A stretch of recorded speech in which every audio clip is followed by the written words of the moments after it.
Hey everyone, welcome to my channel. This is Noah here, and today we're going to be making dairy-free tzatziki sauce. So if you're in the New York City area, you know that it is hot right now. So tzatziki is a great dip to serve in the summer. It's cool, it's refreshing, I just love it. So tzatziki sauce is traditionally a yogurt dip made with Greek yogurt. I'm gonna be making it with dairy-free yogurt because, as some of you may know, I am lactose intolerant. So after testing a bunch of different yogurts for this recipe, I have found the best one, and I'll show you guys in a minute when I go through all the ingredients. One of my favorite things about tzatziki sauce is that it's very versatile. I like to have it as a dip with some pita crackers, but you can also put it on toast, you can put it on burgers, you can put it on salads, you can put it on sandwiches. There's so many different things that you can do with it, which is why I love making this recipe, especially in the summertime. So for this recipe, you're gonna need a couple things. The first thing that we're going to need is our cucumbers. So you can use any kind of cucumber, the regular long big ones, or you can use mini cucumbers like this. I'm using mini cucumbers today because they were on sale and they were organic, so I figured, this will be great to use. The next thing I'm gonna be using is some kosher salt. I know it's not very exciting to show salt, but I'm going to explain to you guys why it's a little bit more important than just for seasoning today. Next, I'm going to be using some fresh dill. I will say that if you can find it, I would highly recommend using fresh dill in this recipe. You can use dried dill, but it's really not as good. Of course, it will still be okay, but like I said, definitely try to get fresh dill if you can find it. Next, we're going to be using a couple cloves of garlic for extra flavor. Next, you're going to need a whole container of a unsweetened coconut yogurt. So you can use different kinds of non-dairy yogurts, but I found coconut to be the most neutral tasting, meaning that using this yogurt is going to leave you with the most authentic tasting tzatziki sauce. So I recommend this particular one, the So Delicious dairy-free coconut milk alternative. Again, any non-dairy yogurt will work, but this one is the best one. If you're gonna be using any type of yogurt, any brand, just make sure that it is unsweetened and also unflavored. So you definitely don't wanna have any vanilla tasting tzatziki. Next, we're going to be using some freshly squeezed lemon juice. Of course, we're not gonna use this whole bag, just a lemon should be fine. So the reason why I'm using lemon today is because I wanna try to mimic that natural tartness that Greek yogurt has, and I found that lemon is the best way to do that. And lastly, we're going to be using some extra virgin olive oil. So any extra virgin olive oil will work, but I will say that if you can, try to get a decent quality extra virgin olive oil, because that flavor really will make a difference in your tzatziki. So the first thing we're gonna do is wash our cucumbers and get them ready for shredding. Okay, so now I'm gonna start shredding my cucumbers. I'm not peeling them. You don't really have to in this recipe. You can if you'd like, but it's really not necessary. I also cut the butt off. That's just me personally, something that I'm used to doing. Of course, you don't have to do that as well. Just when you get to the stem, stop there.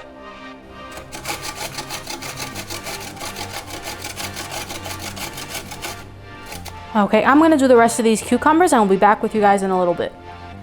All right, I'm done shredding my cucumbers. I did the entire pack of the mini cucumbers I showed earlier. So that gave me about 3 loosely packed cups.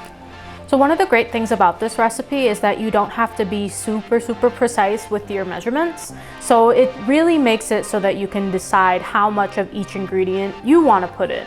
So if you want it to be more cucumbery, then go for it. If you want it to be more garlicky, go for it. It's really up to you. The next thing that we're going to do is where the magic happens. So what we're gonna do is we're going to take about a tablespoon of salt,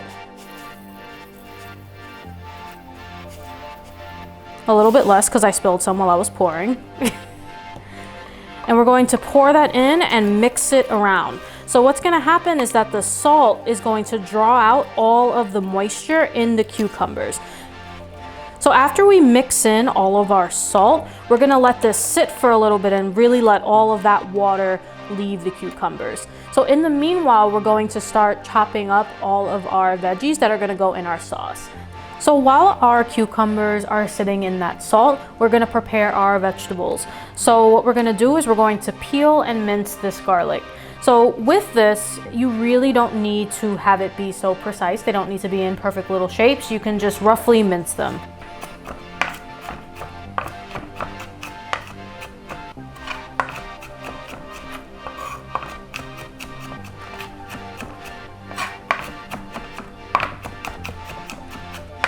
So finely minced like this is going to be perfect. So the thing with the garlic is that it is going to take some time for those garlic flavors to leach into the finished tzatziki. So I am going to say this from personal experience. Do not overdo it with the garlic, because it might taste fine today, but tomorrow when you're ready to eat it, you'll find that it is completely overpowered with garlic flavor. So again, if you want things to be a little bit extra garlicky, you can certainly add as much or as little garlic as you'd like. Me personally, I like things to be lightly garlicked for both my taste buds and my stomach as well. So I'm gonna start off with 3 cloves and then adjust my seasoning tomorrow if I need to. So once you're done chopping up that garlic, you can just move it to a small little dish like this. Next, I'm going to be chopping up my dill. Again, this doesn't have to be cut up in super small pieces. It can just be roughly chopped. Okay, so once you finish washing your dill, you're going to pick it off of the bigger stems. If you get a little bit of stem in, that's fine. I just like to take off the really big chunky stems here. So you don't have to do anything fancy, you just pull it off and get it ready for cutting. So once we finish doing that, we're just going to roughly chop this.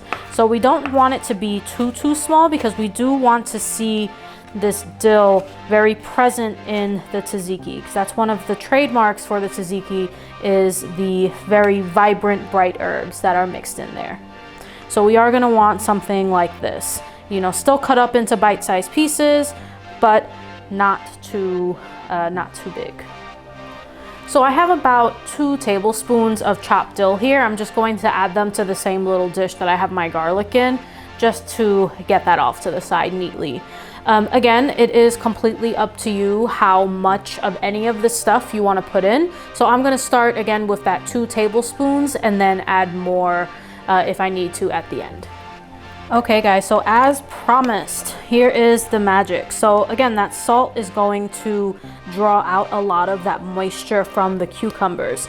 So now what we're going to do, I've created a little assembly line here. So I have my unstrained cucumbers here. I'm going to strain them off using this cheesecloth, and then I'm going to put the dried up cucumbers in this bowl here. So you can use a couple other things besides the cheesecloth. You can use a fine mesh strainer. You can also just use your hands.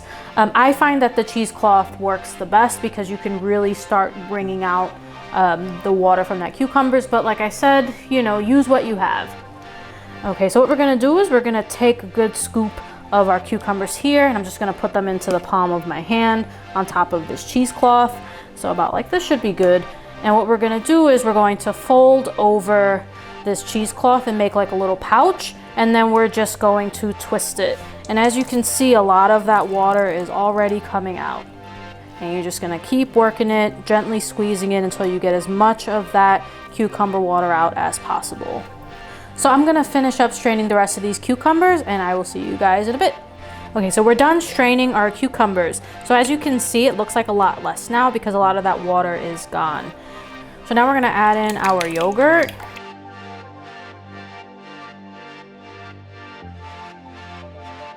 So once we add our yogurt, then we're going to add in our dill and garlic. And then we're just going to mix that in till it is combined. Next, we're going to squeeze in our lemons. I'm going to start with half a lemon and then mix it up and taste it. If you want it extra lemony, you can just go ahead and add the entire lemon. I'm also going to be doing this over a fine mesh strainer because I don't feel like looking for pits. But if you have a citrus squeezer, then definitely use that. It's on my list of gadgets to get in the future. Okay, I tasted it after half a lemon, so I'm going to add in the other half because it definitely needs to be a little bit more tart. All right, so my lemon is good. So next I'm going to be adding in just a couple of cracks of black pepper. And then I'm also gonna be adding in just a little bit more salt. So keep in mind that we already pre-salted our cucumber, so we don't need to add too much salt here. If you're doing a lower sodium diet, or if you just don't like having too much salt in general, then you definitely don't have to add any more salt here. I'm only adding a pinch. All right guys, so this is what the finished tzatziki sauce is going to look like. So I like to serve it with a little bit of dill sprinkled on top, as well as a light drizzle of olive oil. I also added in some gluten-free pita crackers and some olives that I found at the supermarket. So I like to store the leftovers in the yogurt container. I just think it's kind of fun and also a nice way of reusing some of the packaging that we used. So I will say, this will thicken a bit in the fridge. Like I said in the beginning of the video, it is hot right now. Like everything is just hot and melted, and the yogurt is melted and I'm melted. And so anyway, by tomorrow it should be a little bit thicker in the fridge. The other thing that I'm going to do tomorrow is taste for garlic. As of right now, I can only taste the garlic if I get a chunk in it. But like I said, like as this is all sitting together, marinating and getting acquainted, it is very likely that the garlic flavor will be more pronounced as time goes on. So again, don't overdo it with the garlic. All right guys, thank you so much for watching. Please consider to like and subscribe to this video. Thanks, bye-bye.